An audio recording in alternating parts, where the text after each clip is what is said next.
စွန့်လွတ်ပါကျမမပြောလို့ဘူးကိုယ့်အတွက်ကိုမလုပ်ပါနဲ့မပြောလို့ဒါကျမတိုက်တွန်းချင်တာကတော့တတ်နိုင်သမျှကိုယ့်ရဲ့တိုင်းပြည်အတွက်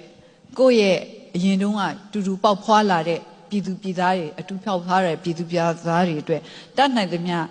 လုတ်ပေးနိုင်သမျှလုတ်ပေးကြပါတခြားဟာမလုတ်ပေးနိုင်ရင်တော့မေတ္တာပို့ကြပါစေတနာထားကြပါလို့ပဲကျမဒီနေ့တောင်းပန်ချင်ပါတယ်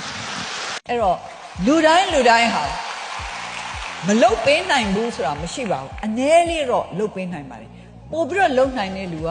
ပို့ပြီးတော့လုတ်ရတယ်ကို့မှာရှိတဲ့အားကိုပို့ပြီးတော့အများအတွက်သုံးစေခြင်းတယ်သုံးရမယ်ဆိုတာဟာအမိန့်နဲ့လုပ်ယူလို့မရပါဘူးစိတ်ထဲကပါမှဖြစ်တာပါဆေးကုခံမှုတဲ့လူတိုင်းအားလုံးသိကြမှာပါဆရာဝန်ကြီးကဆေးပညာတော်တာဘလောက်တော်ဂရုဏာမပါလို့ရှိရင်စေနာမပါလို့ရှိရင်လူနာရဲ့ခံစားချက်ကမတူဘူးဆိုတာတော့အားလုံးသိကြမှာဖြစ်ပါတယ်ဒီလိုပါပဲကျမတို့နိုင်ငံအတွက်လုပ်ပေးတယ်ဆိုလို့ရှိရင်ကြောင်းကျင်မှုတစ်ခုတည်းနဲ့မလုံလောက်ပါဘူး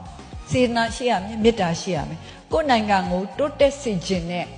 စေနာမေတ္တာရှိရမယ်ကိုယ်နိုင်ငံသူနိုင်ငံသားတွေအပေါ်မှာစာနာတဲ့စိတ်မေတ္တာစိတ်ရှိကိုရှိရမယ်အဲ့ဒီစိတ်တွေမရှိလို့ရှိရင်ကျမတို့နိုင်ငံကိုတကယ်တိုးတက်အောင်လုပ်ပေးနိုင်မှာမဟုတ်ပါဘူး